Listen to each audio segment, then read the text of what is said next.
Salut à toi, c'est Mortomega, on se retrouve dans une nouvelle vidéo où je vais critiquer le film Escape Game 2 de Adam Robitel avec Taylor Russell Mackenzie et Logan Miller.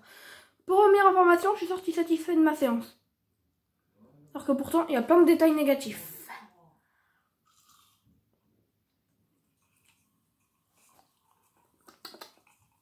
Voilà. Commençons. Alors, ma critique est sur un deuxième téléphone qui est sous mes yeux. On va commencer par une partie sans spoil.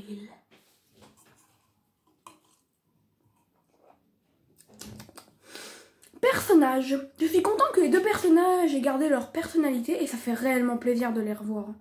Vraiment, c'est tellement attachant. On aura beau dire qu'ils n'ont pas de personnalité, ils sont attachants. Par contre, le problème des personnages, c'est qu'ils sont des nouveaux personnages, c'est qu'ils sont moins bien travaillés que dans le premier. Et ça fait mal.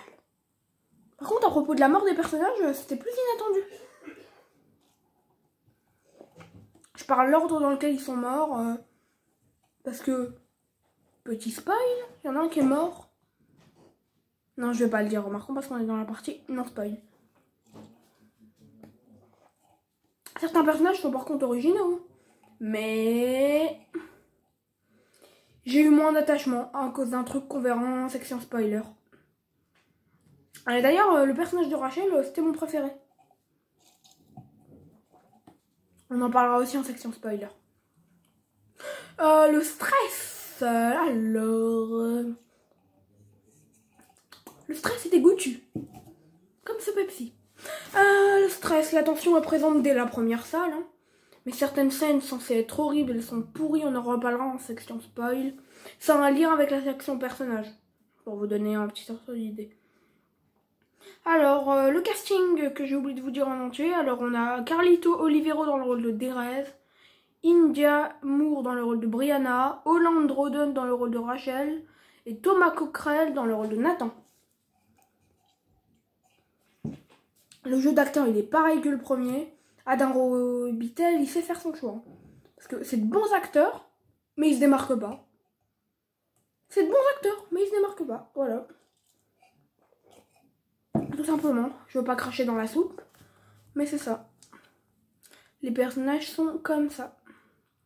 Alors, le scénario Escape Game 2 suit quasiment le même schéma scénaristique que le 1.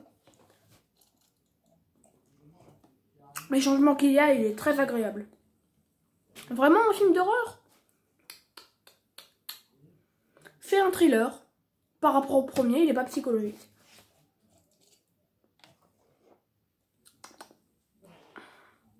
Se limite-t-il à un film d'escape game comme son prédécesseur? Bah presque. Le film veut se sentimental voire profond, mais ça échoue quasiment. Comme son père de 2019, son prédécesseur. Ce qu'il y a de mieux est dans la partie spoil. Tout simplement. Les effets spéciaux électriques sont vraiment, mais vraiment pourris.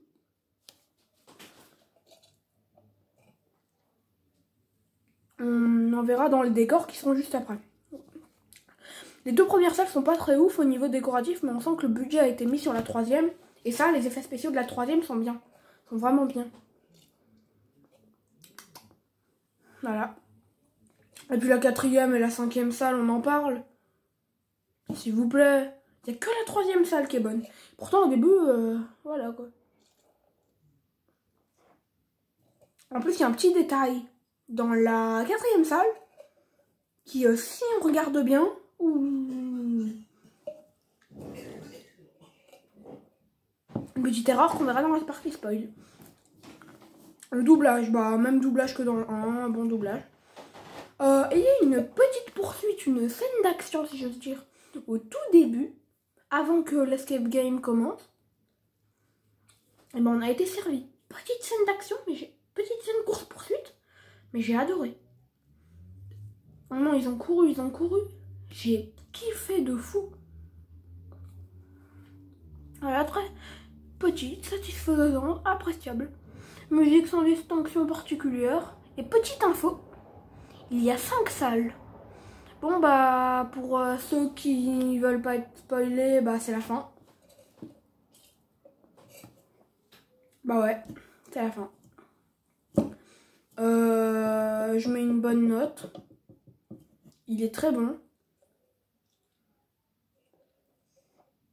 Si vous voulez savoir s'il est mieux que le premier, bah allez à la fin. Je suis désolée. Et si j'y pense, je vous mettrai un timecode. Si j'y pense. Je viens de me noter le moment où dans la vidéo où je devais mettre le timecode. Donc voilà. Donc la partie avec spoil. Bah c'est illogique. Par contre, les personnages ils trouvent des réponses plus vite qu'Einstein. Plus vite qu'Einstein, mec. Et ça, c'est vraiment nul. Et puis le second cadenas de la 4e salle. Il y a de la pluie acide, on est d'accord.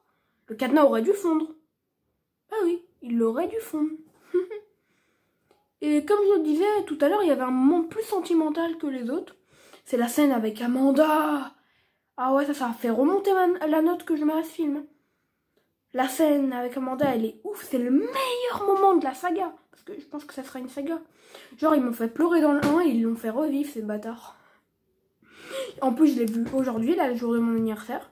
Et je peux vous dire que ça, c'est un cadeau, le retour d'Amanda. Les personnages dans la partie spoil. Alors, j'ai beau avoir préféré le personnage de Rachel. Sa mort, elle m'a fait aucun effet. Comme tous les personnages, parce qu'ils meurent vite.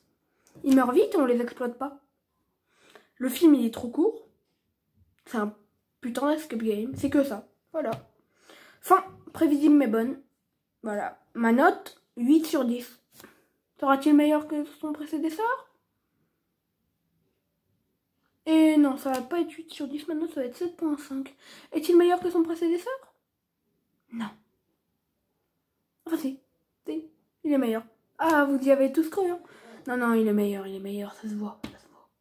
Je suis désolée, mais tous les 2 critiques que j'ai vues, là, qu'on dit qu'ils étaient pareils, c'est totalement faux. Il y a plus de potentiel dans le 2 que dans le 1. Bah, c'est la fin de cette vidéo. On se retrouve dans une nouvelle vidéo prochainement. Ciao, ciao!